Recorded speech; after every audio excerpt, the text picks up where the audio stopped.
Hello and welcome to the Cosmic Library, where you can hear about the greatest stories in all of the multiverse. I am Jeremy. I'm Joanna. And I'm Jesse.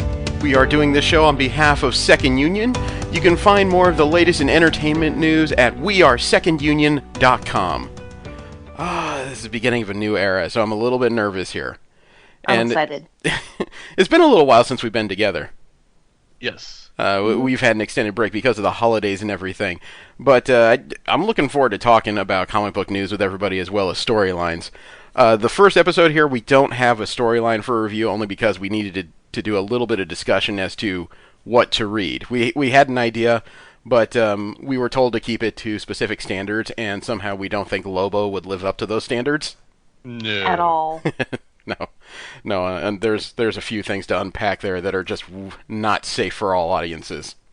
True story. But how are you guys doing? We are here the week after Thanksgiving, so there's a decent chance that unusual amounts of money were spent. Yes. I spent like $10 on Black Friday. No, 15. Oh, okay. On what? Transformer toys for my husband. Okay, nifty. Yeah. At least you kept it inexpensive. I got snookered into a couple things actually. I picked up a present for my youngest child. It was unexpectedly on sale, so I went and did that. And as I was getting ready to check out, I found out that Target had Spider-Man: Far From Home, Blu-ray and digital for $9. Ooh. So I That's went. like bargain bin. Yeah, I know, Price. and it's like the newest movie out there, and it's not like the what do you call it? The repressing. It's not like a second edition. It's still like first run Blu-rays. So it's like, okay, I need to add that to the end of my library. Why the frick not? And then I for some reason ordered it for pickup on Thanksgiving Eve. You know, like the very beginning of the Black Friday shopping, whatever. Mm-hmm. But I found out about another sale at Walmart for Wrangler jeans for $12 a pair. Not bad. Wow. So I decided, even though I had to, my Walmart and my Target are on the same block, so I decided to go ahead and risk it. So I drove out there. It only took me like 90 seconds to find a parking spot at Walmart. Walked in, found a couple pairs of jeans in my size, walked the entirety of the floor without too much obstruction, and managed to check out. So then I went to Target, brought grocery bags with me, did my grocery shopping, walked most of the place, picked up the stuff I pre-ordered, you know, the blanket and the movie, and I left. And then I realized I had gone to 2 different stores on Black Friday, and come home in 70 minutes. What time of day was that, though? It was about 7 p.m. Okay, That's so everyone amazing. had already gone in, gotten the madness over with, and gotten out. Well, that was the weird thing, was that Walmart was fairly busy, but it was just well regulated. Target, though, it was less busy than it was on my average shopping days. You know, and most of the 7. No, most of their doorbusters were still there. The only things gone were the video game systems. Everything else, like a bunch of TVs, like fake arcade games, toys, all the other doorbusters were there for the grabbing if you had the money. Huh. So I was just I'm really glad we didn't go then. Yeah, I was just kind of in awe. It was like, thank goodness I didn't plan on actually spending that much. Yeah. You know, I think I took part in a couple online sales later, but I needed fabrics for a project, and I'm almost embarrassed to say it. I needed a fans project transformer. I'm trying to round out my collection of their like upgraded Dinobots. Oh, damn. Oh no, they had the second of the female Raptors, the one that was made on a Dionysus frame. Oh, They had that for $40. neat. Wow. Yeah, which is down from like 80. Yeah. Wow, yeah. So I went ahead and snapped one of those up just because it's like, well, that's not going to get any better unless I find it damaged on eBay. So. Yeah. What about you, Jesse? Did you buy anything weird for Black Friday? Over the weekend I spent probably over $440 on myself. Whoa! Wow. I don't spend that much on myself in a year. Yeah, just some of the deals were just too good to pass up, and there would- was some things fair. I kind of wanted. I would guess so. For that price, does anything talk to you? No. We Okay. might- Never mind. Well, it Yeah, I wasn't have one- questions that are of an adult nature, but I don't want to ask them. It's none of it. It wasn't all one single item. It was a series of items together. Okay, anything stand out? I bought myself what's it a dice tower with a tray from a particular company that's making them out of wood that's very Ooh. high end, Okay. and is having a sale just to get rid of their inventory. So I missed out on the opportunity to get them at a match set, so I just bought them individually and hope I get a match set, but Was any of whatever. that gem dice? No, I don't want to use gem dice because they crack. Okay. Oh. But I did buy two sets of polyurethane dice from them just to Okay. Mm. round things out. Other than that, I bought some digital books off D&D Beyond because I didn't have them before, and Nice. they're all $20 a piece. Ooh. Yeah, the worst impulse buy I came up with was like spending $40 on riff tracks. Yeah, no, the D&D was an impulse buy. Yeah. Mm-hmm. All right, so I think we've established a little bit of nerd cred here. For those that don't know, we've done a couple types of shows prior, and we're going to be doing something similar for Second Union. We're going to be doing weekly comic book news, and by news I mean no rumors, no fan theories. It's just going to be actual news stories, and then we usually pick a storyline, either past or present, to review. But again, Lobo is not really good for what we're trying to do here, so we're going to have a small discussion at the end to figure out what we will be reading. Before we get into the news, though, I just want to ask a couple basic questions of you guys, and I'm going to answer them as well, Mm-hmm. just so that everybody gets to know what kind of preferences we have as far as comic books. Coffee instead of tea. I'm not familiar with this title. No, who is Jesse? Who's your favorite comic book character? Oh, Oh, that's a hard one. Is it it? is. I really haven't thought about that in years, and at the time I did have one, but that's been like decades. Well, notice I said comic book character. I didn't ask for a specific company. I just like to know who your favorite comic character is. I'll be honest, Spider-Man. Okay, Hmm. it's a Off the solid cuff. pick. Yeah. Okay, Joanna. Uh, I'm racking my. Wow. Um, just one? Just one, yeah. Your favorite comic book Oh, character. There's always a character that makes somebody want to buy a book, even though it's not really theirs. it would be like a 50-50 toss-up between Storm and Wonder Woman. Hmm. Very Yeah. similar picks, oddly enough. Weren't they the two that were crossed over in the Amalgam universe a while ago? They were. Yeah. Yes. Oh, okay. Funny enough. Yeah. See? Long memory. Honestly, mine used to be Colossus. I mean, he was my bridge into the X-Men universe. But Mhm. I've developed a particular affinity for X-23, Laura Kinney. Yes. She's an amazing character with a lot of growth, and I like Honey Badger. she's had a very particular road. I mean, I was an X-23 fan after her first stint in X-Force, the one with the black and gray uniforms. Mm-hmm. Mm. She was chasing down the head of the Purifiers. He's getting ready to get on the chopper. He turns around and realizes there's X-23. No, actually, it was before then. The Purifiers had captured most of X-Force. And he looks around and he recognizes most of them, but he gets to X-23, and that's a relatively new face, so he didn't know her.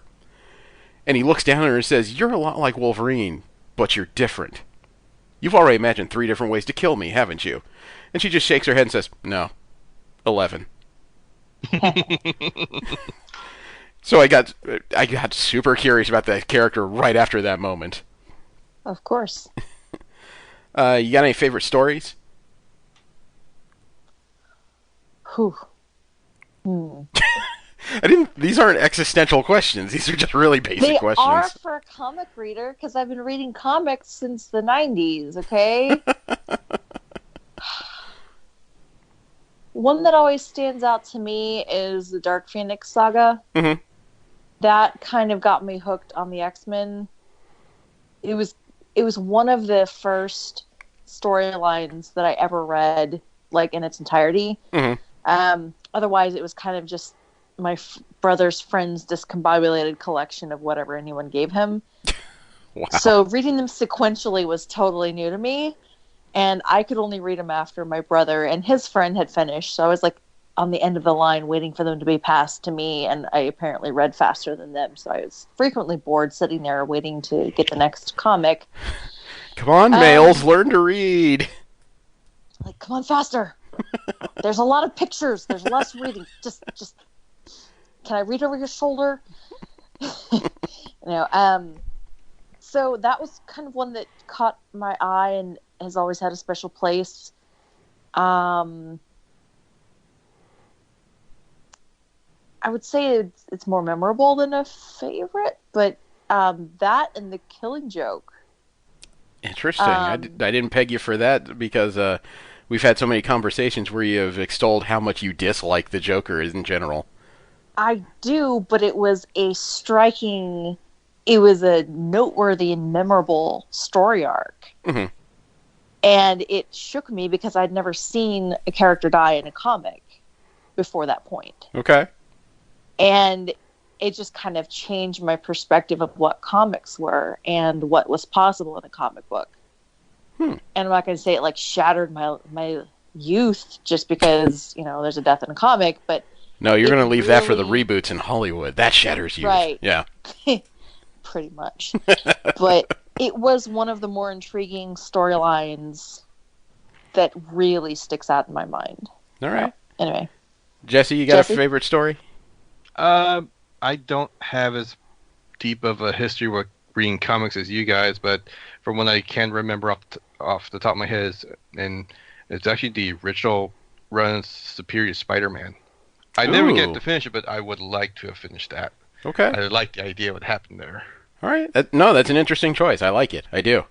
My favorite stories for a long time were X-Men stories. I'm a huge X-Men mark. They're the first comic I read after Marvel pretty much canceled their Transformers line. They were the first ones I jumped into. They're something I gravitate towards, and they're something I keep going back to. But surprisingly, they're not in my favorite story anymore. I've developed a special place in my heart for Image Comics Rat Queens. Yes, me too. Yes. And their first story arc, which is like their first 2 volumes, is superbly long, but it is one of the most raucous, hilarious things I've ever read in my life. It somehow bridges that gap between adventure and comedy without ever losing sight of either one. Mm-hmm. And they're amazingly funny yet flawed characters. If you're beneath the age of 16, hold off on that. Yeah. Sincerely, because that is for mature reading for sure. But it is just funny beyond funny to me. It's almost like it's about as close as you can get to an updated version of like Mel Brooks in Blazing Saddles. That's a good comparison. But with a D&D twist. Yeah. Yeah. You guys got any characters that you just revile? Oh.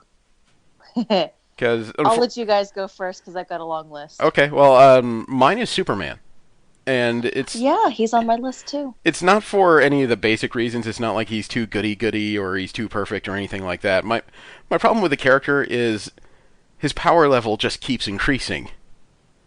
It's gotten to the point where I've started to cheer for his villains only because it seems so unlikely any of them could ever win. The only thing he hasn't done is like spontaneously developed a strength against kryptonite, and I'm still waiting for that to happen.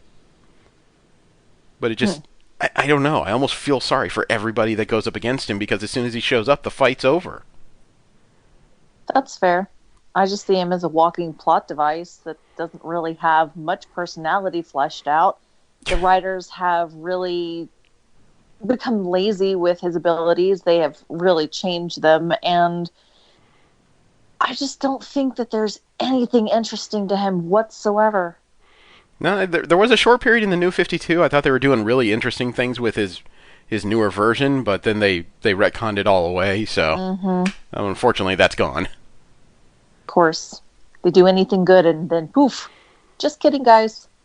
Well, I guess I break from a lot of DC fans in that. I don't think the character is more interesting the stronger he gets. And, yeah, I do think that Superman could kill Goku in a fight when it comes down to it. I do. think that'd be up for debate. I do. Unfortunately, Goku's always about surpassing limits, whereas Superman is about having none. That's a fair assessment, I guess. I would need to see some statistics and data to make my decision on that one. Even when you see the statistics and data, there's still a fight to be had, frankly. Of course. There is no way to really definitively solve this riddle. Jesse, what about you? Any reviled characters? Damian Wayne. Oh, Good one. I forgot He's about on the my list enmity you too. have with him. Yeah, no, it's just I was like, it's not. It's the character Damian Wayne, not Robin, because I like all the other Robins from Hmm. Dick Grayson, Jason Todd, uh, Tim Drake. There we go. Can't believe I forgot his Hmm. name. Hell, I even like Stephanie Brown Hmm. for her short stint at it. Mm. But Damian Wayne, the first impression I got of that character, that's left a mark. I know the character has changed and has gotten better, but I cannot erase that first impression. All right, Yeah. all right. I agree, though, because he's a really good example of really bad parenting. He is, and I think that's why I pull for the character so often, because he's fighting so hard against all the bad stuff he learned. But I really And just want to backhand him sometimes. That's And the I And I'm point, want though. not, I don't support violence or striking children, but I'd make an exception for him. I say, and I acknowledge that he was one of the best things they put in the Batman mythos. I still hate the character. Ah, Batman. Boy, I could write a book about what's wrong with that. It was one of those things where I started to put serious thought into Batman a couple nights ago, and it occurs to me how utterly ridiculous the character is. Oh, yeah. You know, I mean, he's psychologically fractured at best, if not entirely broken. He's a bit delusional in thinking he can wage a one-man war on crime and stop it by punching it all the time. Hmm. And he has no after plan. It's like he puts these people in Arkham, but they're in Arkham because they're mentally deranged. That means you can't just beat them into submission. Yeah, and really, honestly, he should be in Arkham too. Yeah, yeah, I do agree with that. He has some serious problems that he could use help with. And the other thing that occurred to me is you keep thinking about these sweeping images of the Batcave, right? All this advanced equipment, all these tremendous trophies, all the flotilla of Batmobiles that are often portrayed in there, if not planes, boats, and several other gadgets. Hmm. If all of those resources were turned into a mental health facility, and I don't mean resources as in put the car in there and let people drive the car. What I mean is all the money and resources he's put into making this Batcave. If he made a state-of-the-art mental health facility, he might actually solve some of these issues.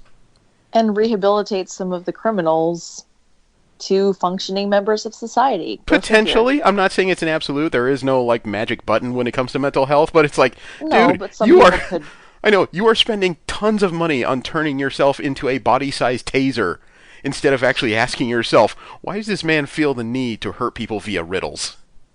It's, I need to punch him and then lock him up. I'll be honest. Batman's been on my mind for the last couple of weeks, and now it's just thinking I was like the level of tech he has for crime solving and whatnot. I was just wondering if they could just do a story about that tech being used by the police and kind of make some kind of Big Brother story out of it. Well, With the security surveillance and That's whatnot. practically what's happening with Sean Murphy's the Murphyverse. You know, the Batman White Knight stories. Oh, it is. Yeah, because part of the first volume is talking about how the Joker, who gets enough meds in his system to actually balance and become Jack Napier for a while, starts to discover all the funds and money that the police have put into following Batman around and restoring the city after parts of his fights with various villains, and what that money could do if they had the resources. And they end up he ends up like helping form a special division of the police department, the Gotham Terror Organization, whose entire job it is to deal with the upper end criminals. And to do this, with the aid of Nightwing and Batgirl, they've stolen a bunch of Batmobiles.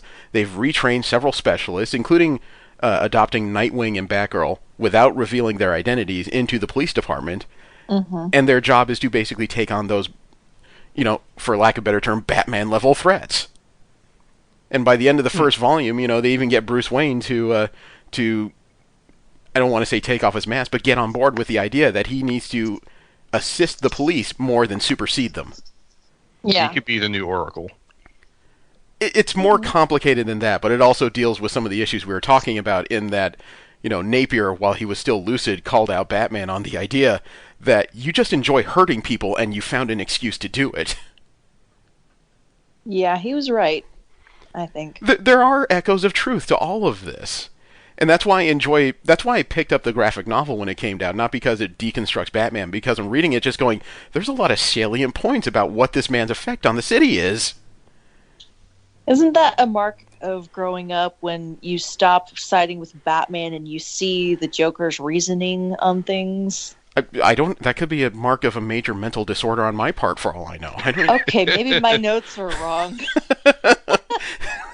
you know, I'm not saying he's justified. I'm saying he's not as crazy as everyone makes him out to be. No, well, I'm the kidding. well, the story's been out for over a year, so it's okay to talk about it in depth. But more or less, what Napier discovers is that there is some kind of large fund that spends an average of $3 billion per year in Gotham, called the Batman Reconstruction Fund, I believe it's called.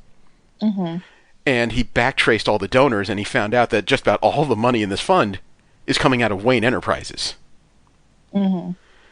So it's like Batman is rebuilding the city, but the problem is He's destroying it also. well, it's not just that he's destroying it, but it's because these criminals tend to base themselves in areas where it's harder to get to, which of course are, the more run-down sections of Gotham. So every time the Batman Defense Fund comes in and rebuilds, it never really thinks about where it's spending its money and where it's allocated, or who it's reselling these rebuilt properties to. Because the richer citizens of Gotham are sweeping in, buying this rebuilt, cheap real estate, and then jacking up prices, pretty much forcing people into even bigger and bigger income disparities, as well as lower-end sections of Gotham. Hmm. So, White Knight, I fully endorse even people who don't like Batman to read it, because it is a strange breakdown as to the ecosystem. It's like a Black Mirror version of DC Comics. It looks at Batman's entire effect on Gotham instead of just its effect, or his effect on criminals. It's what he does to the police, what he does to real estate, what he does to rich people, poor people, minority people, and how they look at him and how he does or does not pay any attention to them. And it's kind of scary when you read it and just go, you know what? Yeah, he might be the worst thing to happen to this city since the Joker. Scary. It is. It's really frightening. And the miniseries also does something that is amazing to me, in that it completely redeems Harley Quinn. Mm-hmm. And by that, I don't mean she turns into a superhero. What I mean is, by the second issue, it's like what was it? Napier is like now on drugs, and he's managed to get himself out of Arkham. So he is balanced, and he's trying to figure out what to do with the next phase of his life. He opens the door to one of his old hangouts, and Harley Quinn comes bopping out, with her pink and blue pigtails and the Daddy's Little Monster t-shirt. Looks just like the version from the Suicide Squad, played by Margot Robbie. Okay? Mm-hmm. Right. And then he's talking to her, but she's not listening. She keeps talking about what the next score is going to be, where'd the Joker go, who are you, and why are you wearing his face? And she is not listening. And before she can take a bat to the side of Napier's head, all of a sudden she's hit in the face with a mallet. And when Napier turns around, you see another Harley Quinn dressed in her original, red and black Harlequin outfit. Mm-hmm. What you discover is that the one in the red and black is Harleen Quinzel. The one in the pigtails with the booty shorts is a woman he picked up on a heist later, and she had her own mental difficulties and became the new Harley Quinn after the original one left. Mm-hmm. So Murphy even separated the idea of this new wave Harley Quinn versus the classic one, and he brought the classic one into Couture and made the newer one into this Neo Joker type neophyte who was just completely off her rocker in her own different way. I like that idea. It was really cool. It was a little bit confusing to see Harley Quinn knock out Harley Quinn. It took me a couple minutes to resolve that one. But it was a really interesting read, and I like the fact that it breaks down Batman without actually talking down to the idea. I mean, as much as we've been sitting here just kind of talking down on it, Murphy took his time to break it down and try to build it into something that would actually function within the city, rather than just this specter who's scaring people. Mm-hmm. So, yeah, if you get some time, go find a copy of Batman White Knight. The first volume is out. It's in hardcover. The second volume is actually coming out. I think issue number 5 should be due any day now. And that one is called Curse of the White Knight, and it centers around the Murphyverse version of Azrael causing all kinds of havoc. Oh, no spoilers. Well, lots of spoilers, actually, but it's still been out for a while. Let's see. Commissioner Gordon died. Mm-hmm. Alfred's already dead. And Batgirl unfortunately felt she got in the way of something meant for Batman and ended up with her spine accidentally broken by Azrael.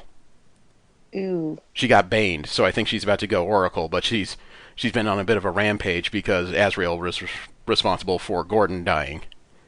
So, Wait, she's going back to being Oracle? no, she hasn't been Oracle before in this universe. The Murphyverse is set apart from regular DC canon.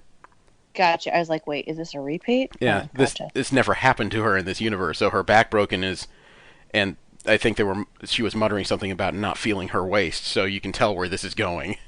Mm-hmm.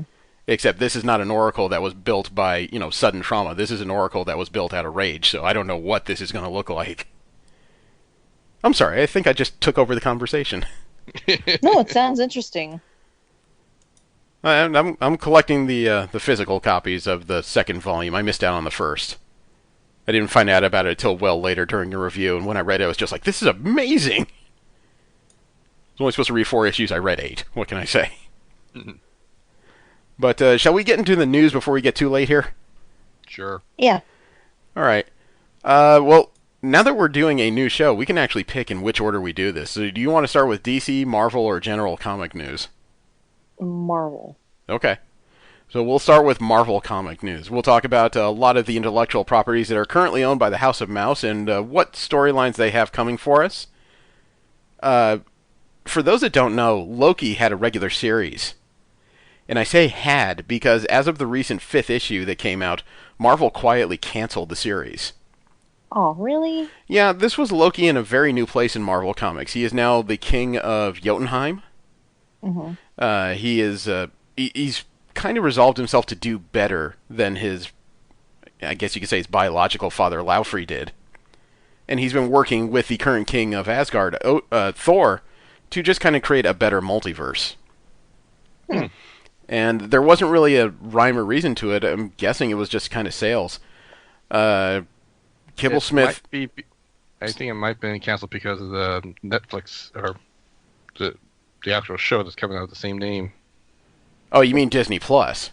Yeah, Disney. There it is. That's what I was thinking about. I don't see why that would happen, only because it seems like if both were successful, all it would do was feed each other. Mm-hmm. Kibblesmith confirmed it in the issue 5 letters page that this is going away, unfortunately. Oh, I was waiting for the rest of them to come out so I could buy the trade paperback. Well, that may get a lot easier. There's no indication that any future stories were completed. It sounds like issue 5 was where they stopped. I'm guessing, based on how long it takes to produce a comic, I'm guessing the first couple issues didn't sell well and they just decided to wrap it up. Lame sauce. It's a hard sell because you never know what you get with Loki as a character. You don't know if you're getting a hero, anti-hero, villain, or what. Well, he is the god of chaos and mischief. Of course you don't know what you're going to get. Well, that's the problem, though. When people don't understand what to get from a series, they don't get a series. Ugh. You can't put Loki in the corner. I think Thor's done that quite a few times, actually. Well, okay, physical violence aside, so did the Hulk.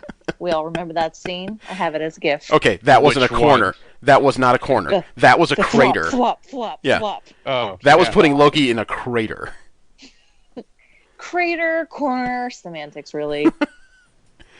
Well, Marvel Voices is a Marvel podcast series, and there's going to be an anthology one-shot comic of Marvel Voices. It pretty much has to do with a lot of the minority characters in Marvel. This includes the second Nick Fury, Night Thrasher, Miles Morales, the Black Panther, and Storm. Mm-hmm. What's different about this, though, is that this one-shot anthology is going to be done by a bunch of writers and artists who, as far as I know, are also minorities themselves. Vita Ayala, Roxanne Gay, Brian Stelfreeze, and believe it or not, the Method Man. Really? Yeah. Huh. One of the members of the Wu-Tang Clan is going to be a writer on this one-shot.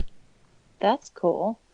It's an interesting concept. Let me see. The anthology will have new stories for the X-Men, focusing on events that take place in the wake of the House of X and Powers of 10 series.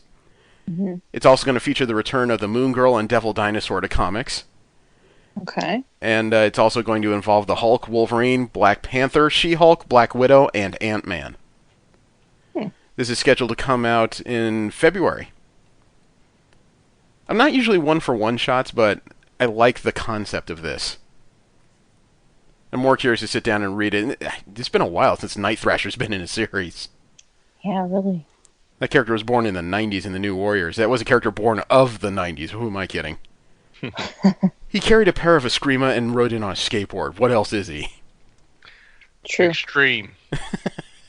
That he was decidedly not. That was Adam X the Extreme. Don't ask. Okay.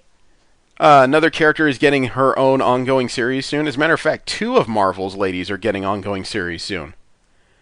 The first one is being written by Carla Pacheco, and the art is by Pere Perez.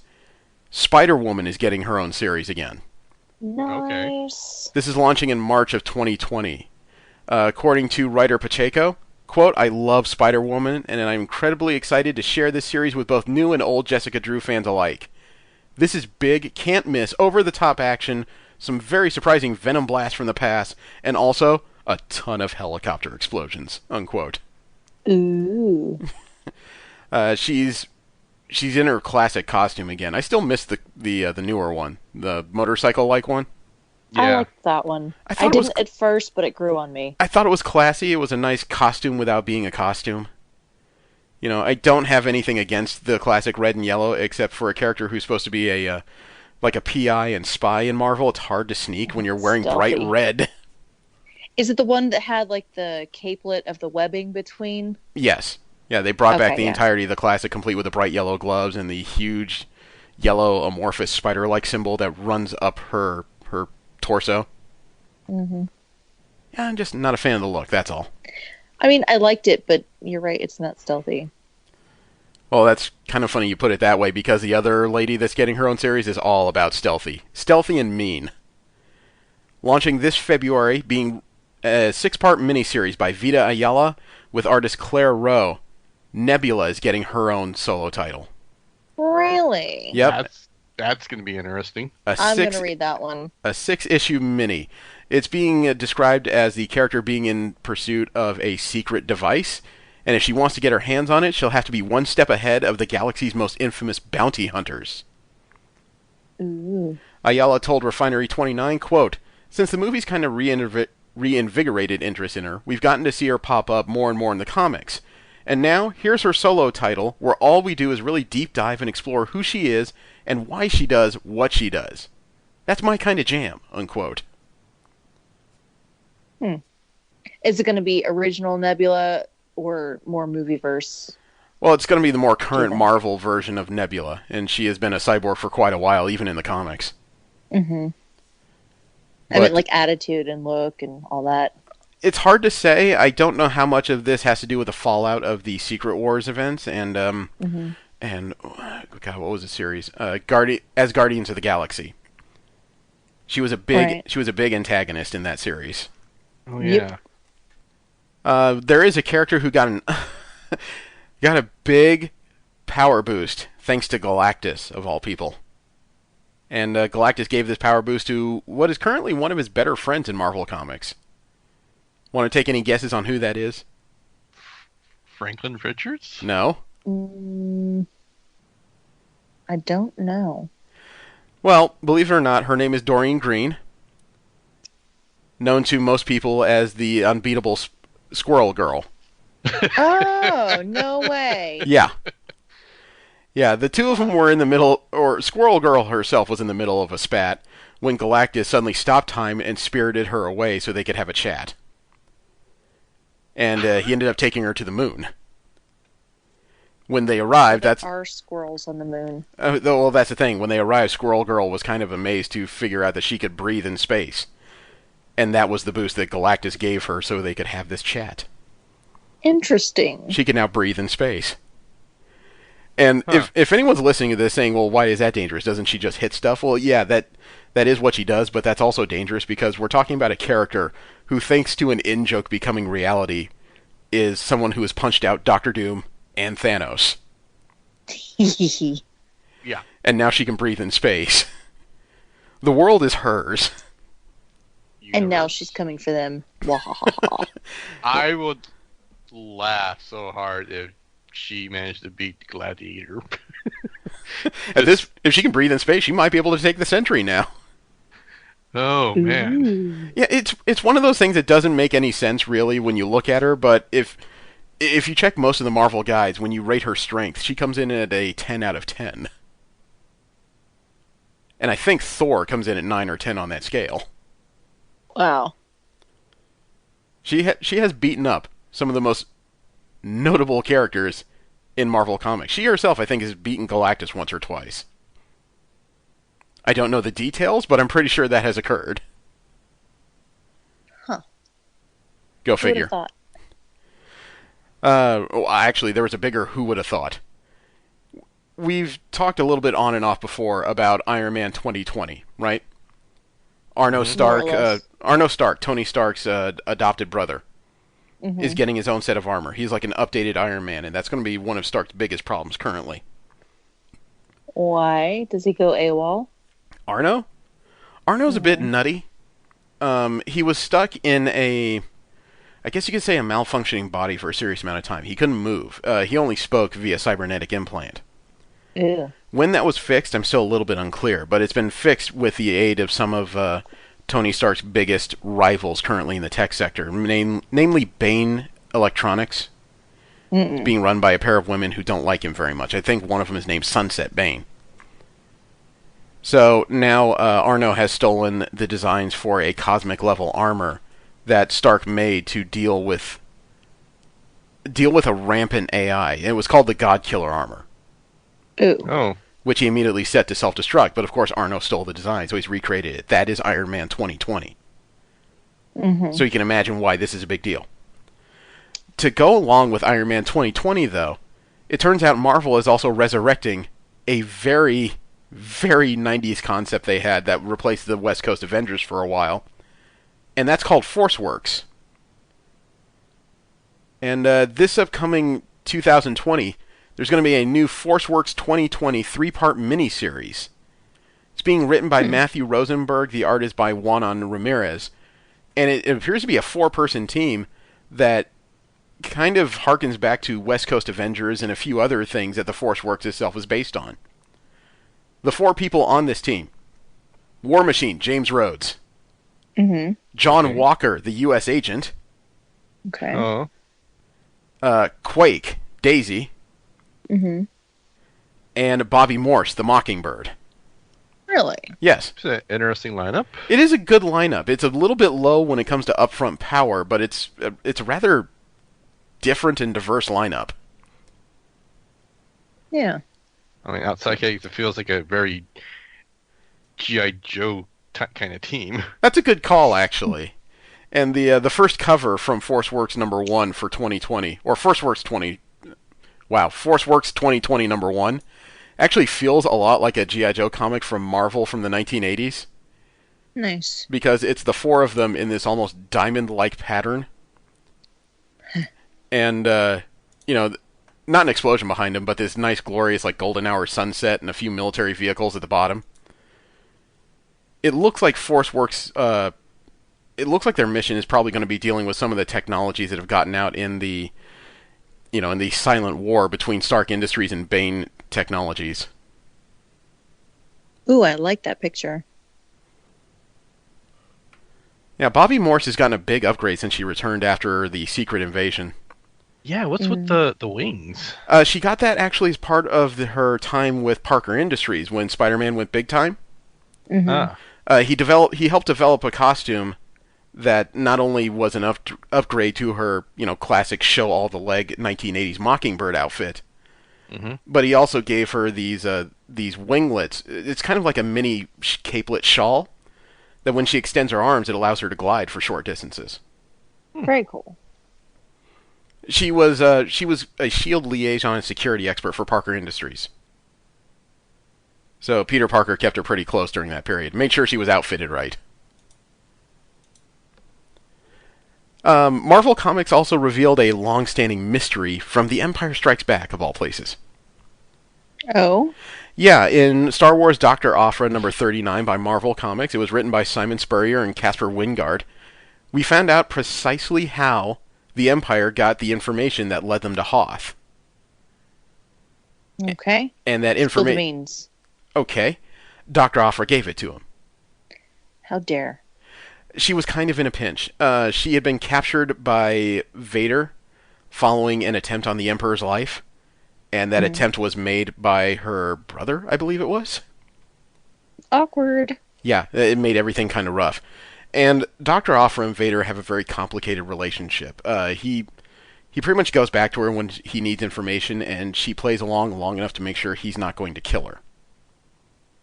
He has kind of a begrudging respect for her, but at the same time, she knows not to anger this guy because, people who anger Vader have a habit of ending up vaporized. Mm-hmm. Not Or breathing. choked. Yeah. So she doesn't like him. She doesn't really favor the Empire or the Rebellion. She just does enough to stay alive and then hopefully leave. But as a result of them being captured, I believe it was her and her brother. Her brother actually had the information as to where the rebels were hiding. If you recall the movie, there were probe droids going out all over the place, but it's not like you can send them to every planet, in every system, in every moon. Mm-hmm. Right. But Aphra also has technology that's embedded in her neurosystem that allows her to read minds.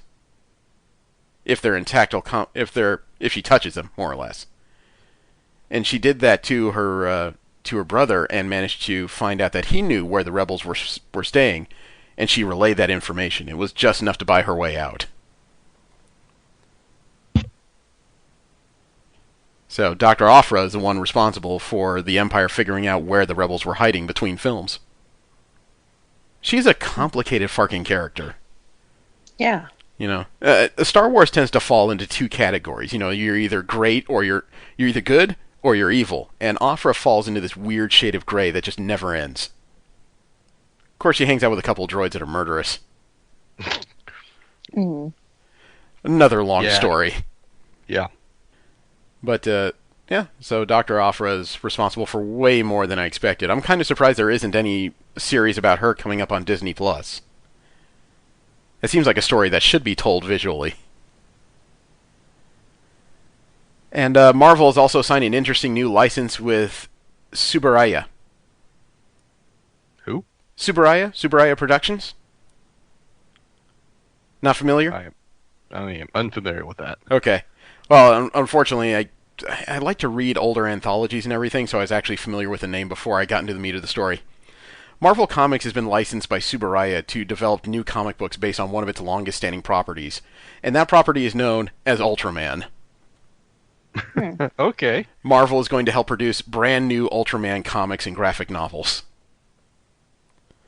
Marvel editor-in-chief C.B. Cebulski released a statement that said, quote, "Like Marvel, Ultraman captivated generations by telling spectacular stories grounded in the real world. And when it continues to be a beloved classic through its television shows, movies, toys, games, comics, and more, we are so thrilled to introduce new chapters to the Ultraman multiverse next year," unquote. There's no word as to what creators are going to be used on the series or an actual release date so far. All we know for sure is that new Ultraman stories are coming in 2020. Interesting. Yeah, I don't have a problem with the concept of Ultraman. I'm just trying to find out what that would be like as an updated concept. Technology I has don't know changed. if it'd age well. I don't think the original has aged well, but technology has taken so many leaps since Ultraman was introduced. You could tell a massively different story revolving around the character. That's true. So I don't quite know what to expect. I'll be curious to see what the end result is and whether or not the Marvel style clashes any with manga style.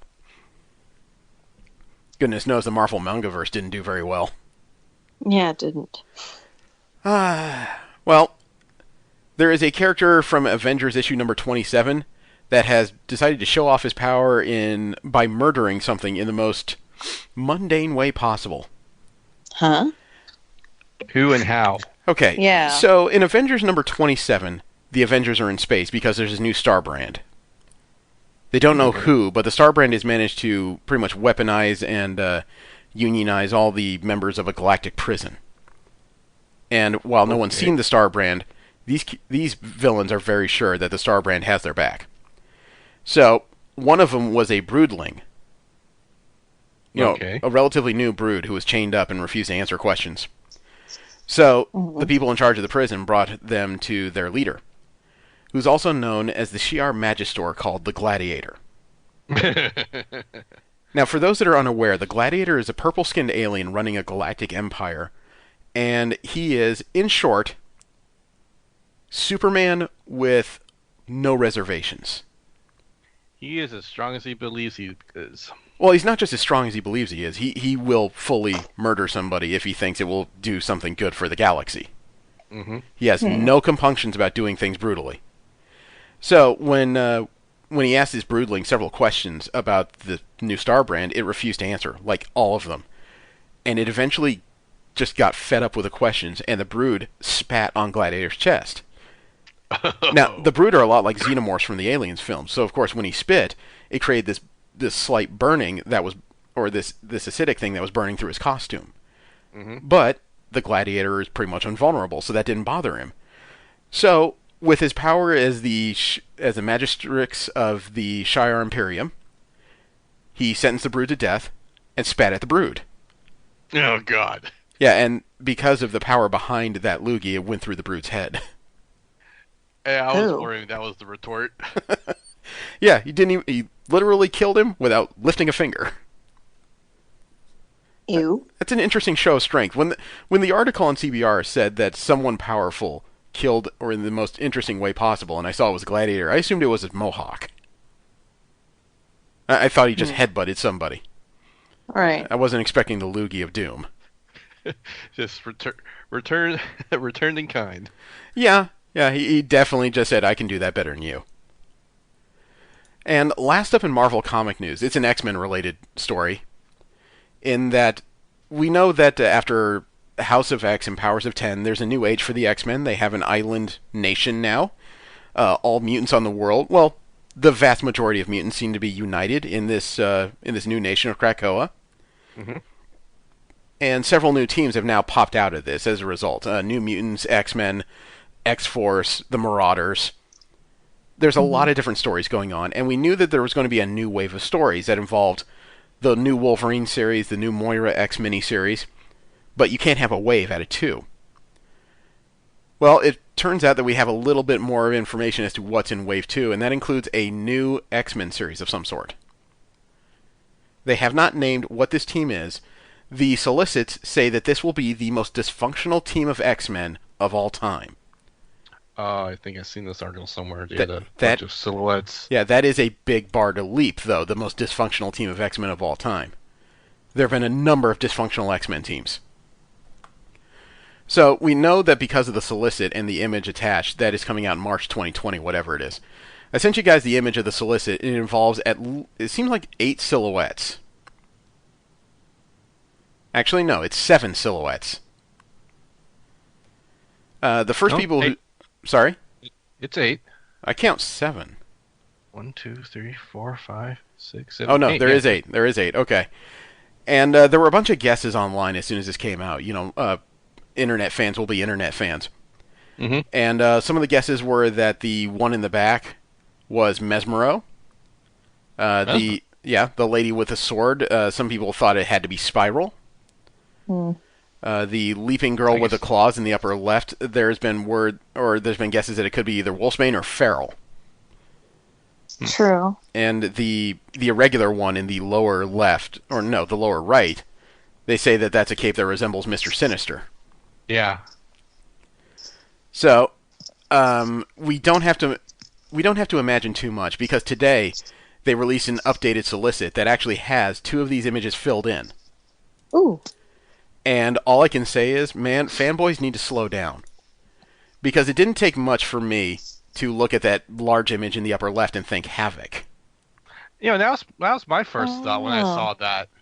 I mean, that's who it turned out to be. I mean, dysfunctional X-Men, he's pretty much the poster boy of dysfunctional X-Men. Literally, because this looks like a poster. But anyway. Except the lady with the sword, they were also very wrong. That is not Spiral. That is Psylocke. Quanon. Yay! Ah, yeah. Good. So it's the other 6 that are still kind of a mystery. And I do think the Feral guess for the lady in the top right, or the top left, is not bad. No, that is the top right, sorry. Mm-hmm. Sinister, I don't think that's impossible that it's him. I just don't see him as doing team stuff. I wouldn't be surprised though if that's M-Plate, the one of the first villains of Generation X. It does remind me a bit of his profile. The one with what I think is a gun, I'm not entirely sure. My first impression Second from the bottom. Yeah, my first impression is Bishop, but he's been sporting cornrows lately, not his curly hair. So I'm not entirely sure what to make of that one. The one at the very bottom, looking at the gloves, he kind of reminds me of Rusty Collins. Fire Fist. I am unfamiliar. He was one of the first people X Factor rescued, like, way back in the day. But not many X-Men, to my knowledge, have ever really used those flared gloves before. The ones that kind of... Sorry? And just the gloves look very Batman. I know it's the wrong company, but it's... The ones that are kind of freaking me out are the two in the middle that we haven't really talked about. The one that looks like an egg and then the one next to it that looks like a Gundam. I was just looking at those. They remind me of a couple of notorious 80s and 90s X-Men... Well, no, X-Factor villains. Villains are kind of the wrong word. They're very mistaken people. They remind me of the Nanny and the Orphan Maker. The Nanny and the Orphan Maker, their entire deal was they didn't believe that mutant children would be accepted by their parents. So when kids, if they were manifesting very young, these two would sneak into their houses, kill the parents, and then kidnap the kids to be raised in a mysterious facility that would, air quotes, understand them. Yeah, something tells me that didn't work too well. It actually worked for him pretty well. The Nanny is believed to be a mutant who's psionic. She wears this egg-style suit of armor to protect her because she's not a fighter. She left the fighting to the Orphan Maker, who, as it turns out, was a very young mutant child in an exosuit that made him, large man-sized. Like Gundam or something? No, it was much... like a Tony Stark kind of deal? Well, to put it more in perspective, have you ever watched Power Rangers Turbo? Yes. Remember the kid in the blue suit who used the suit and then he was suddenly... Yep. Same kind of concept. Who I thought of. You forget who my husband is. He's the world's biggest Power Ranger. No, I knew that. That's why I asked in that particular format, because it was like, well, this will be an easy allegory to understand. Woohoo! Okay, so I was trying to figure out, or I was trying to find a good image to show you. It's not the first designs of Nanny and the Orphan Maker, because those are really dated, and I'm not sure they'd hold up. But here's something from the early 90s of the two characters, and you'll understand why I suspect it's them. Oh, yeah, totally. Yeah. Again, it's a guess. I could be totally wrong, but it feels right. That feels like an accurate guess to me. Besides which, I mean, Havoc may not be the best character in the history of the X-Men, but if you want someone to lead a team full of weirdos, he can do that. Yeah, I see what they mean by dysfunctional, though. Yeah. I mean, if Farrell's on this crew, I don't know how she's going to get along with Nanny and the Orphan Maker. Look, you practically have to be dysfunctional to be an X-Men. Think about it. You trying to say that's why I'm a fan? Yes. Shut up. No, not really. Hey, look, I'm a big X-Men fan, too. I already stated that. I can't say anything. No, but there's still so many questions coming out of Dawn of X, because there's a lot of it that feels like something is fundamentally broken in all of them. And I still can't put my finger on what's happened. It's like just the basic concept of Cyclops, Jean Grey, and Emma Frost all coexisting happily together doesn't work in my mind, at least not before there's a serious conversation to be had. Mm-hmm. Yeah, and it might all implode if that conversation's not had. Yeah, and even if even if that conversation is relatively amicable, you're talking about a world-class telepath and telekinetic with a world-class telepath and body shapeshifter, and then a third person involved who, if he doesn't place his glasses right, can destroy mountains with a blink. Yeah. Your best hope is that if things turn bad, it just turns into a bar fight. No, that would involve Logan. Or James Howard, or whatever he wants to be called. Now. No, I think if that happened in his presence, he'd probably order an extra beer, sit back, and just wait. No. This is Logan. This is Wolverine. he would order a whiskey. Well, he Tell him would. to leave the bottle. Well, he would, but Kitty Pryde stole all those. So But How she took him dare back? she? No, she gave him some of them. She just didn't give him all of them. Yeah, she drank the rest of it. spoilers. From there, we'll move into DC comic news. We'll talk about the other major company in comics and what they have coming in the near future. There's finally a reveal as to the full lineup of the new Task Force X, the Suicide Squad. Mm-hmm. And it is way different than what I was expecting. It's being written by Tom Taylor, the art is by Bruno Redondo. And the full lineup, and I wouldn't be surprised if you don't know all these names because I think some of them were just created for this series. The Airy, Chaos Kitten, Deadly Six, Scale and Finn, Jog, Osita, TNT, Locke, Thylacine, Wink, Deadshot, Harley Quinn. I recognized 3 of those names. I think a lot of them are brand new. Hold on, Chaos We know- Kitty? Isn't we that know- like a gamer tag or something? No, it's not Chaos Kitty, it's Chaos Kitten. Chaos Kitten. Okay. No, but Jog we talked about before. Yeah, Jog we've talked about a bit. I think we've seen images of the Airy and Osita. Mm-hmm. Most of the others are brand new, and judging from what I'm looking at, the first issue of the new Suicide Squad involves like Harley Quinn and Deadshot in the cover, as well as King Shark and I think 2 or 3 known C-list villains. It looks like all the C-list is going away somehow, and they're going to be replaced by all new villains. This is the first. Huh. This is the first time in a while I think the Suicide Squad has actually utilized brand new characters. Cool. I'm more curious to read the series, except my only disappointment is the fact that Harley Quinn is on this book. I know she is the most recognizable Suicide Squatter since, like, the Silver Age, except I still think the character has kind of moved beyond this moniker.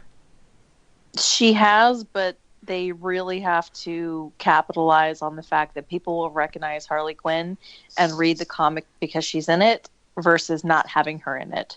It feels like a bad compromise. I would be more interested if this new Suicide Squad was headed up by Deadshot and Catman.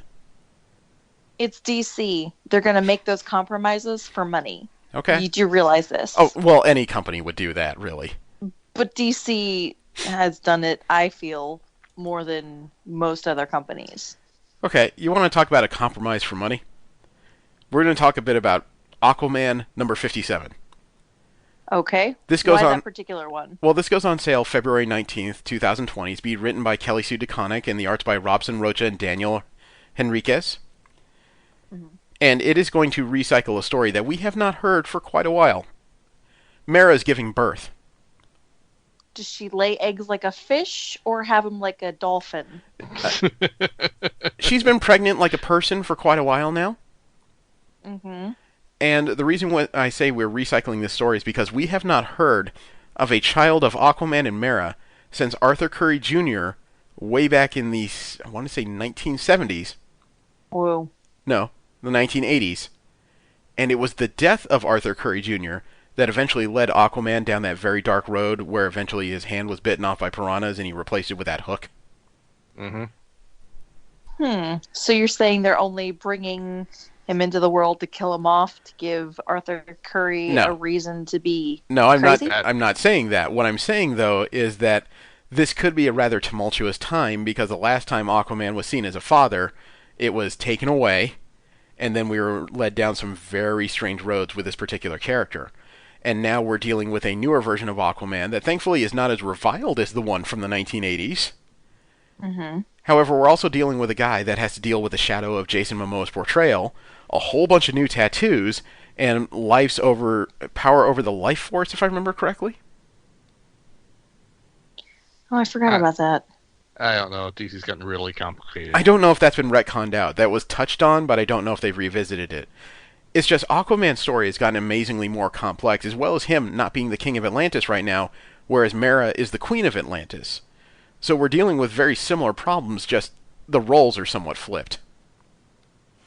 I'm sure he'll get over it. He's a big, strong man. I hope so, Fish. but apparently a large part of this series also has to do with Black Manta, who helped kill the original Arthur Curry Jr. I hope they come up with a better name than Arthur Curry Jr. Well, he was a junior. I mean, you know. But it's DC. I'm not going to hold my breath on the naming. Okay, all right. Well, I got shade. Let me throw it. I don't have time for you to block out the moon.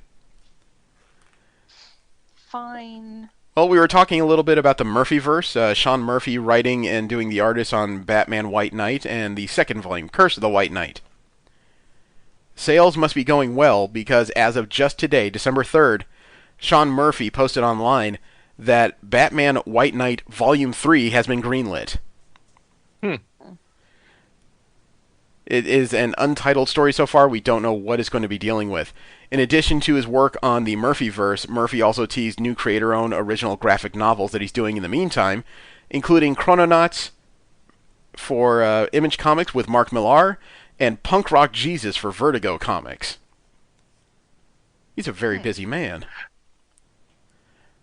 You may not know this, but Sean Murphy is also responsible for the current redesign of Barbara Gordon in DC's Canon Comics. He did her current costume. The one where she's in college and has like those yellow work boot looking things and No. like a hoodie. No, he did the one after that. Oh, okay. The one with the small backpack, and that it's kind of a modern throwback to one of her first Batgirl looks.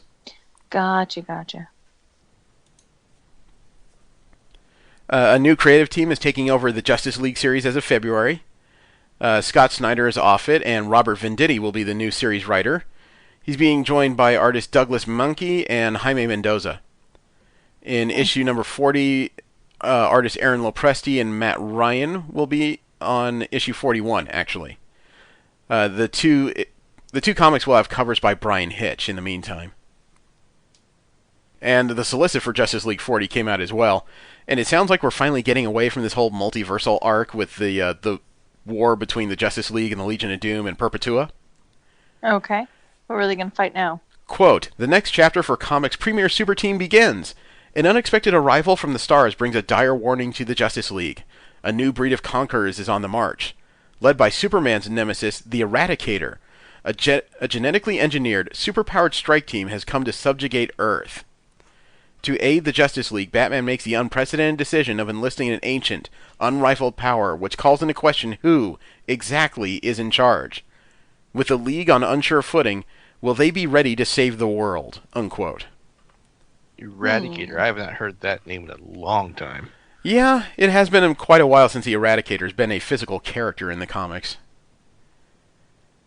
But, God, I'm not even sure I could succinctly explain the Eradicator. He was an AI whose entire job it was to preserve Superman in the case of catastrophic damage. It was one of the characters centrally responsible for his rebirth after the Death of Superman storyline, but it also took on a physical body that heavily resembled Superman and was trying to mete out justice while he was regenerating in a very Punisher-like way, for lack of a better term. I don't know if the Eradicator was the name it was given or the name it took on for itself, but either way, it's the name it has. So it's going to be a black suit with a yellow visor? Well, in this case, no. According to the new solicits, it is not a black suit. It's almost like black head to toe, with the exception of a blue kind of swath down the middle, a red Superman Kryptonian shield, and a red cape. It almost looks like what would happen if you tried to make a Queen album cover out of a Superman image.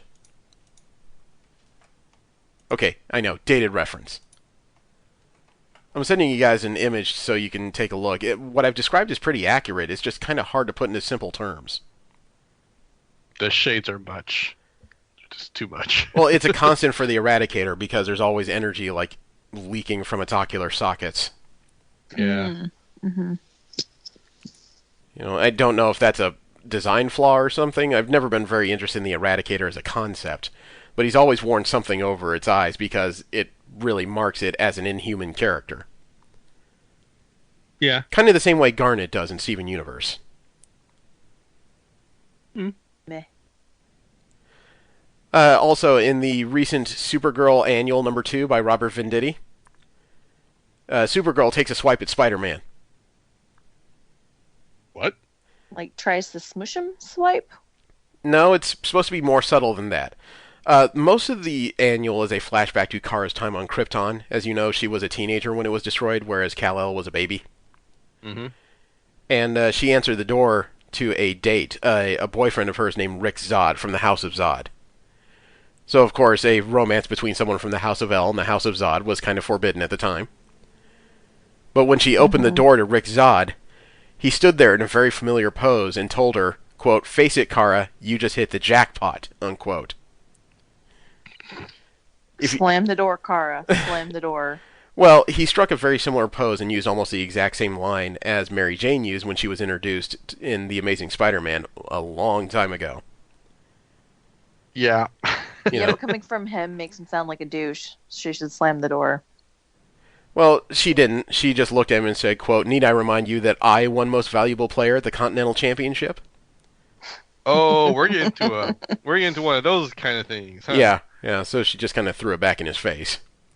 Good. Still, though, it was a very strange line to try to pull in the moment. I don't mind in-jokes and just kind of little jabs, but that one was a bit too obvious. And last up in DC Comic news. One of Wonder Woman's most notorious weapons has made a return. Which one? Well, as of Wonder Woman number 82, it was written by Steve Orlando. It was also done by Kieran McKeown, Scott Hanna, Romulo Fajardo Jr., Pat Brossow, Raphael Albuquerque, and Dave Stewart. So, what do you know about Wonder Woman's arsenal? That can go to either of you. Sword, shield, spear, lasso of truth. Bracers. Yeah, well, the cuffs, the bulletproof cuffs. That's part of armor, not armor weapons. But anyway. All right. Well, let me put it to you simply. It was a case where the Cheetah was ripping through Themyscira.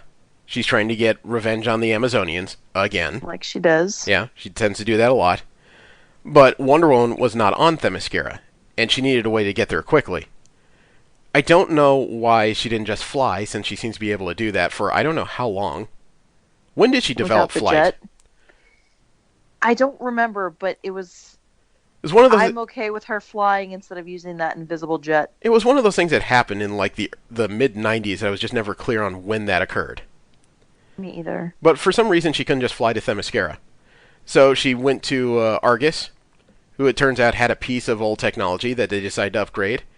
And sure enough, Diana now has an upgraded invisible jet. Are you kidding me? I am not. It looks like... It kind of reminds me of the fan jet from the beginning of Robotech, oddly enough.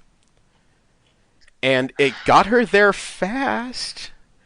But for some reason... Not enough face palms in the world on the internet. Yeah, I mean, there's so many ways that Wonder Woman has been upgraded over the decades, and for some reason DC decided to give her a D grade back to one of the... DC does that to all of their protagonist females at some point or another. But how did they do it with one of the most cliche pieces of DC lore in its history?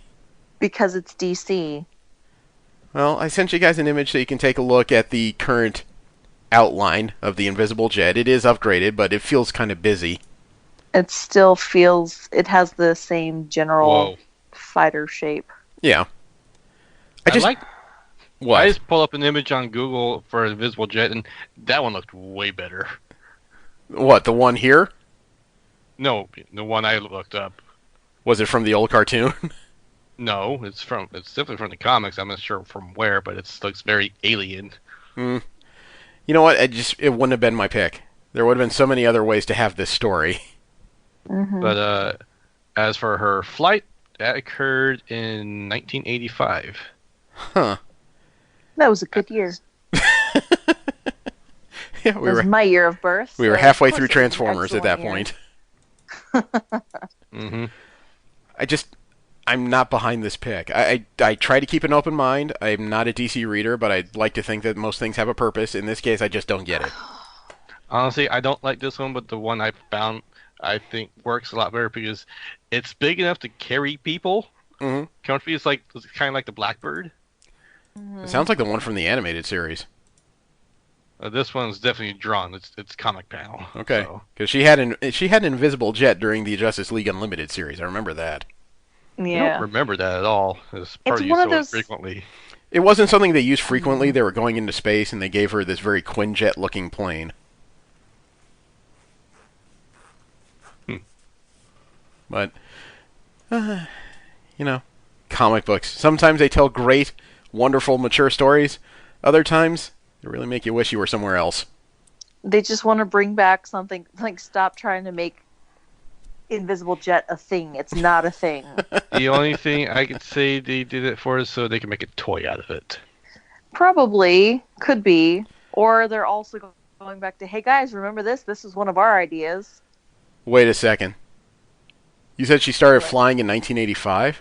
Yes. Isn't the Wonder That's- Woman sequel film supposed to be Wonder Woman 1984? Ooh. But I have heard that the Invisible Jet is going to be in the movie. That's what I mean, though. In 1984, I mean, if you're keeping up with the timeline of DC, that means she shouldn't need an invisible jet at this period. Well, she wasn't really flying Or during the maybe whole... that's how she gets her flight. I don't know. No, In the movie. what I mean to say is maybe Warner Brothers is looking to create a little bit of synergy, putting Wonder Woman at a time where in both movies and comic books she requires an invisible jet. Yeah, like you said, for the merchandise. I don't know about merchandise, see just you, maybe DC. making it I easier see you. to accept. Oh, Right. Ay, jeez. Well, last up we have general comic and convention news. We talk about comic books that are not Marvel or DC related, as well as conventions happening all around the world. And unfortunately, I have to start because we had a death a few weeks ago. Hmm. Tom Lyle died at the age of 66. Oh. He had surgery to repair a blood clot in his brain, an aneurysm. Oh. And he'd been in a coma and on a ventilator since September, and unfortunately he did not recover consciousness.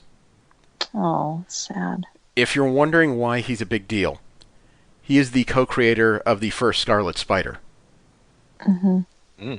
the Ben Reilly Spider-Man. That was his deal. He also helped work on Starman back in the day for DC Comics, way back in like the 80s. He also worked on Airboy. Wow. Which was from Eclipse Comics back in the mid-80s. And that helped launch him to Starman with writer Roger Stern. He also worked on a few Batman series and Detective Comics, as you can imagine. Mm-hmm. During his run was when they introduced Stephanie Brown, who became Spoiler later. damn. Yeah, okay. And then Lyle moved to Marvel Comics, and he was the first regular artist on Spider-Man, following Eric Larson, who himself left to help found Image Comics. And Lyle debuted in the middle of the Maximum Carnage crossover.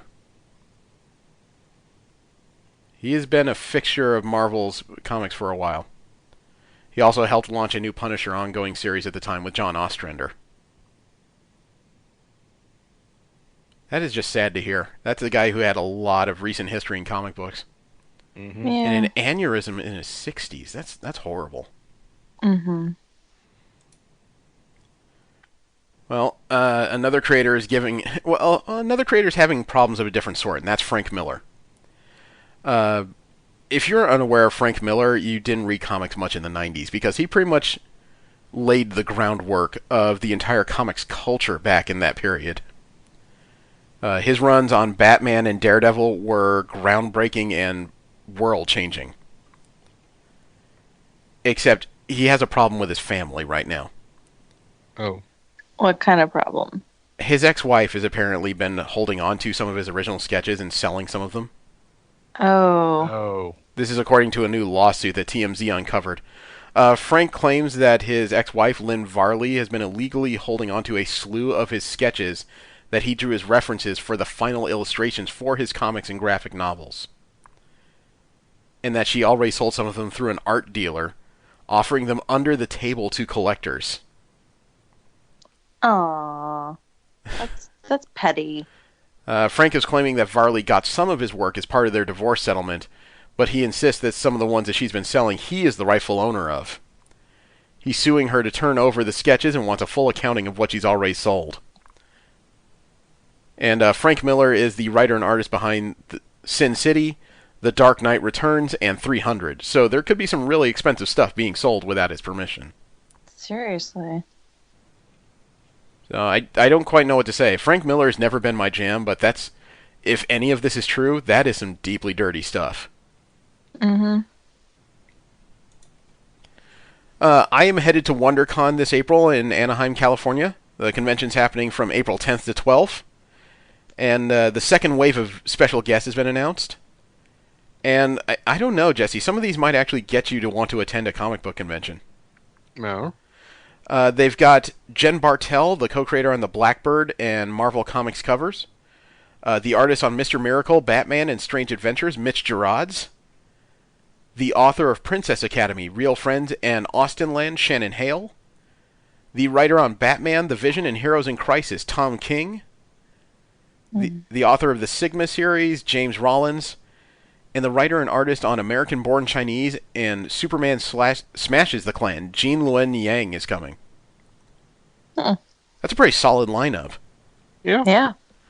I believe Jim Lee was in the first wave of announcements for WonderCon. Man, that's going to be a busy signing. Mm-hmm. But, you know what? I'm looking forward to this WonderCon. It's a chance to get out in the sunlight and check some things out. I also have some friends who are coming who...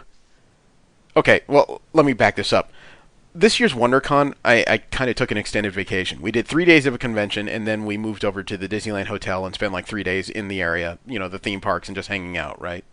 Mm-hmm. Except we had kind of a mix-up because one of my friends decided that a good place to go to dinner during one of the first nights of this 6-day romp would be Denny's. Oh, this story. Yeah. First of all, it took like 40 minutes to get an order in.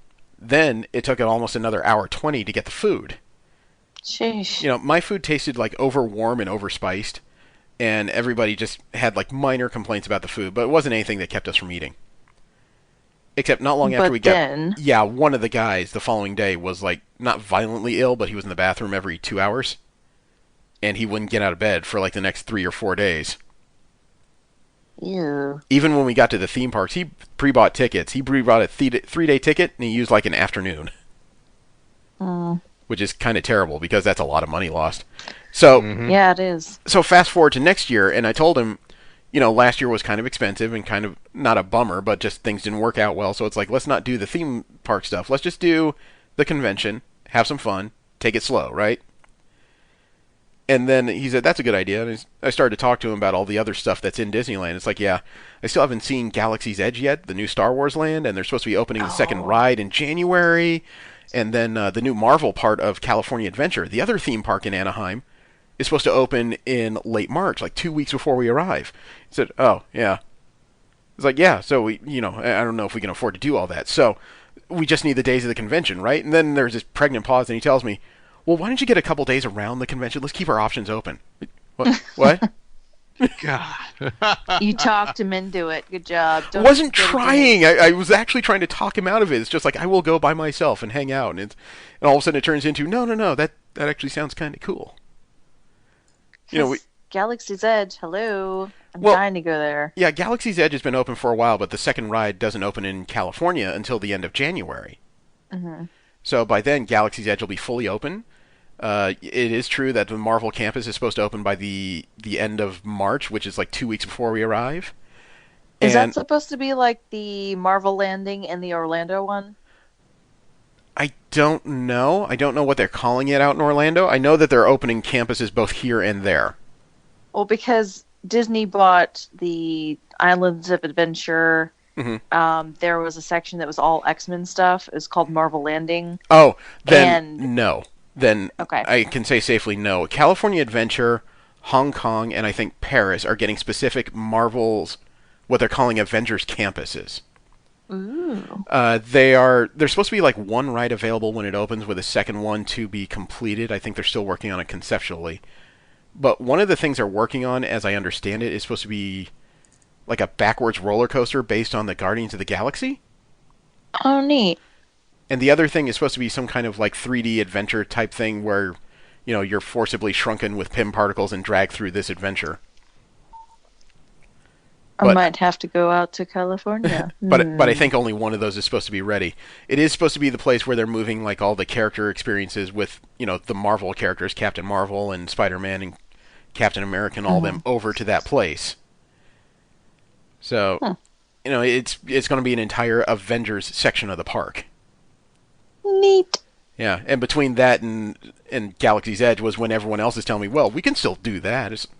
I thought I was supposed to be the crazy one. What's up with this, man? So we may be doing that, and I don't know. Somebody may build a lightsaber. Ooh. I would. The lightsaber's better than the droid. I heard it from a little birdie. Well, it's more expensive. The droid is like $99, I think, if you want to build something with remote control in it, so it'll move. Jeez. It's $60 without the remote control, but you get to custom build an astromech, like an R2-D2 style droid. I know. The lightsaber is $200. Whoa. But the lightsaber thing is an entire 25-minute experience. You get to pick from one of 4 different disciplines. You get to custom build the lightsaber, and when you pick a discipline, they give you I don't want to say 2 of every part, but some parts have like a binary option, like a column A, column B type thing.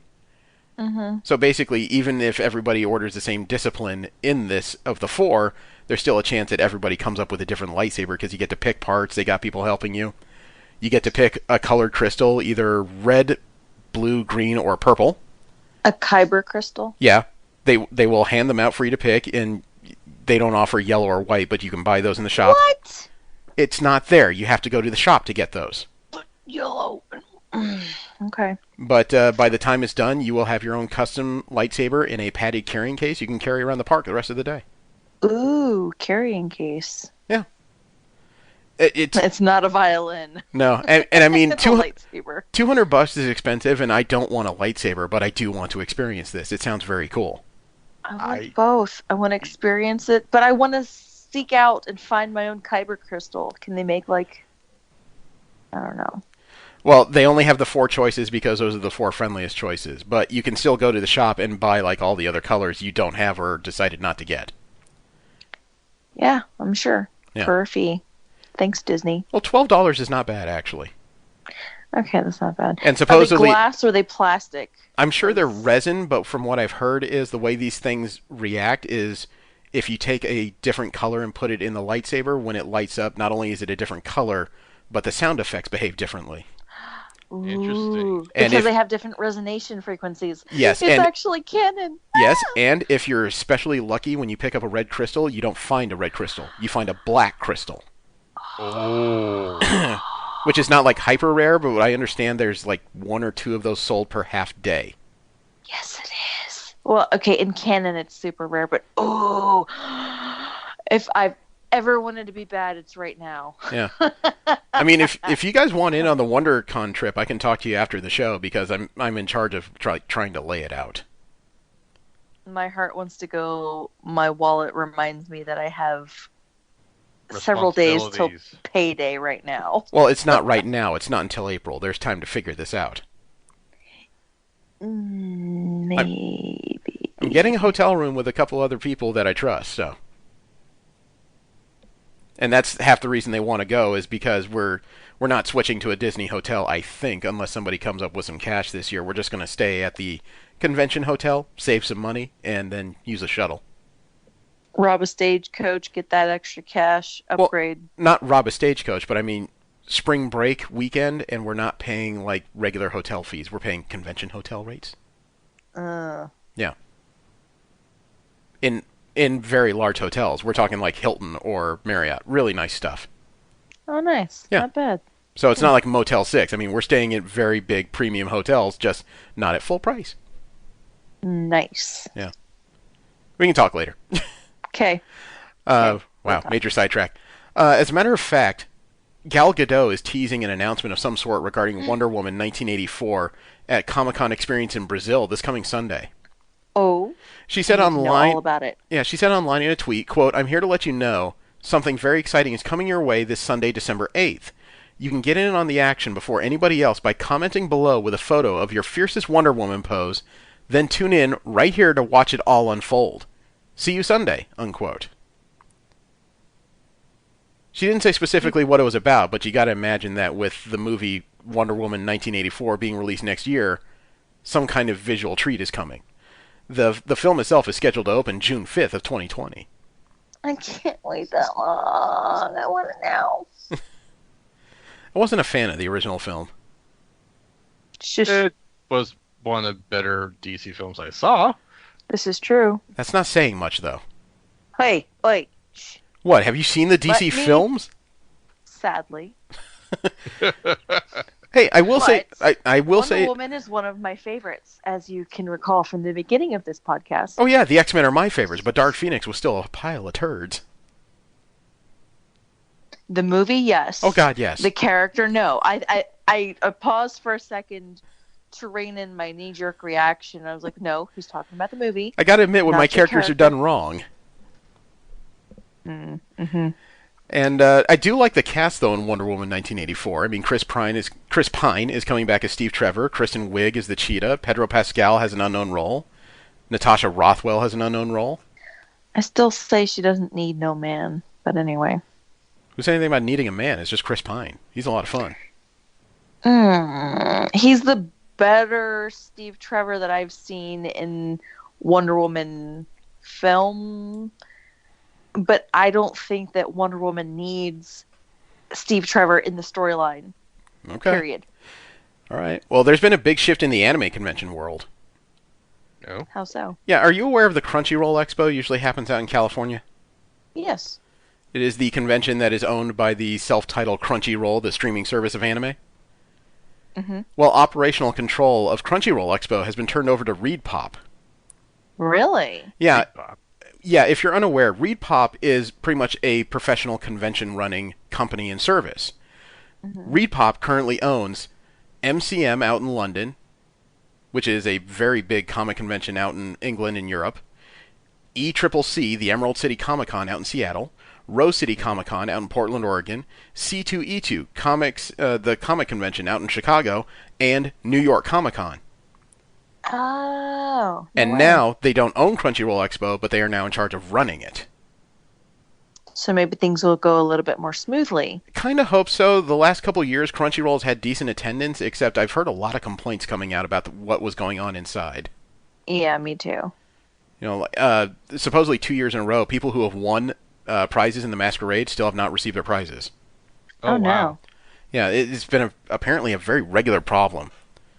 And as much as the conventions have been relatively orderly, it still sounds like inside Crunchyroll Expo things have not run well. Crunchyroll Expo... It sounds like many other anime conventions I've been to. Oh, don't get me started. The Crunchyroll Expo is scheduled to take place Labor Day weekend, September 4th through 6th, 2020, at the San Jose Convention Center. Tickets went on sale November 26th at 9 a.m. I still have not gone, but I am not driven to go. Same. 2000 AD, the British company that helped birth Judge Dredd is about to tell a brand new Judge Dredd story. They've announced a line of 4 anthology issues under the banner 2000 AD Regened. And the first issue, Regened, R-E-G-E-N-E-D, 2000 AD Regened, or maybe it's Regened. But the first issue is going to include a story that's never been told before. Teenage Judge Dredd. Huh? That might be regened. It may just be Regened. I may be mispronouncing it. But the first issue will have 4 separate stories, and one of them is Cadet Dredd School Trip. It's following the teenage Dredd as he continues his training to become the greatest judge in Mega City 1's history. It's being done by Rory McConville and Elias... Kyriazis. Wow. That... I'm trying to imagine what a teenage Judge Dredd would be like. And just about every answer is terrifying. Yeah. Temperamental with that much power and mood swings. Scary. Yeah. Not exactly the kind of person you want to run into in a locker room. True story. And the last story I have in general comic news is...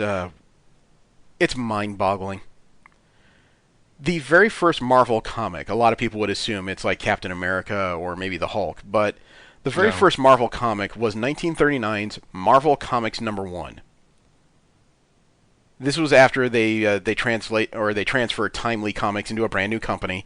The first Marvel comic had to do with appearances by the Human Torch, and I don't mean Johnny Storm. I mean Jim Hammond, the android, a character known as the Angel, who I don't believe had anything to do with the X-Men, the Masked Raider, and the first appearance of the Submariner. Wow. Here's the thing, though. A copy was recently sold at Heritage Auction, and I didn't know 1939 Comics still came in this grade. It was graded and carded at 9.4. Which Did no one open it? Apparently not. For reference, that means that this comic may have been viewed once in its entire existence. Other than that, its cover is stayed closed. Is it still got white on it? If it's 9.4, yes, that's white pages, well above white pages. I think you hit white pages at like above 7. Wow. It sold at Heritage Auction for $1.26 million. What? Yeah. It just set a world record as the most expensive Marvel comic ever sold. Not comics in general, there's still copies of Action Comics #1 that have gone higher. But as far as Marvel Comics, this is the highest price tag ever put on one. 9.4. I want to know what nerd had enough money to buy it. I do not know. Kind of jealous a little bit. Yeah, first appearance of the Human Torch, the Submariner, and Kazar. That is amazing. Yeah. I don't know who owned that. I'm sure that whoever did it wants to remain anonymous. Yeah. I wouldn't want people knowing where I live, because even as a law-abiding citizen, I would kind of like to know that address. We have ways of finding things out. No, but this thing was actually very well tracked. Whoever put it up for sale, or I should say Heritage Auction, managed to track the sale of this back to a news rack by a mailman in Uniontown, Pennsylvania. And this mailman apparently made it a point to purchase as many first and key issues as possible. So it sounds like this was held by one, maybe two collectors, and then just recently resold. That is incredible. I am eternally jealous. Yep. So that is all the news we have this week. I hope you guys have enjoyed and learned a little bit of something. And now we have to figure out what we're doing next week. Have you guys been following any stories that you think would be good sharing? I'm so far behind on my reading. Are we talking Marvel, DC? Could be anything, really. Because I've been following some things, but some of the more interesting stuff, personally, I wouldn't necessarily say are family-friendly. I don't know because I haven't read them, but I have them. But I think they're only through 5 right now. Which is that? I think Valkyrie. I think the 5th issue came out last week. Right. Because I did pick it up from my comic store. You know I what? haven't read it yet. You know what? We'll do that the week after next, because it just occurred to me. We spent all this time talking about Batman White Knight. And I'm really curious to get your guys' breakdown of it. Sure. It is real complicated. It's socially relevant, I think, and I'm really curious to know how you guys feel about it once you have a chance to read, say, 4 issues of the first volume. Sure, let's read it. All right. So next week it'll be part of Batman White Knight. Thanks very much for tuning in. I hope you've enjoyed yourself, and I hope to see you all again next week. I'm going to have fun dusting the shelves and trying to find what's good on them. So have a great one, everybody. Actually, there's one other thing I want to cover before we let go here. Okay. There was a period where I was doing a show with Jesse, and I ended the shows with a phrase that came out of a South Dakota safety campaign.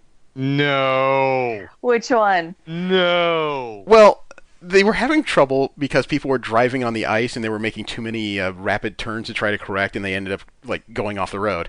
So for some reason, the people in South Dakota came up with this brilliant ad campaign, and I want you to remember, this made it onto billboards, which meant it went through conception, it went through committees, it went through the design phase, and it actually ended up on billboards, and it said in big letters on South Dakota billboards, "Don't jerk and drive."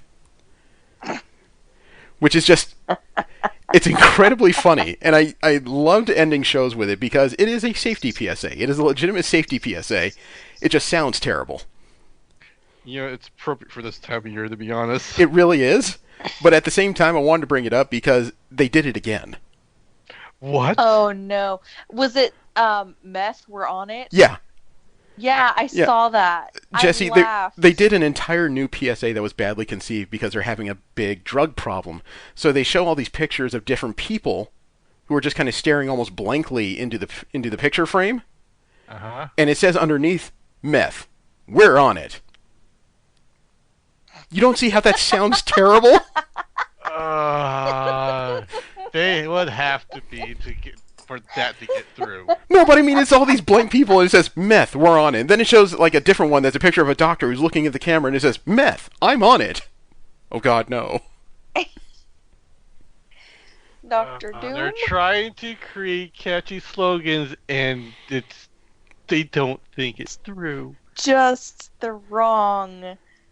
The worst part is, I can imagine somebody crazy. looking up at that billboard with these people staring down saying, meth, we're on it, and suddenly jerking the wheel because they can't believe what they're reading. Wow. Isn't that just awful? It is. But funny. Oh, God, South Dakota. Never change. Never change. Oh, it never will. That's the problem. All right.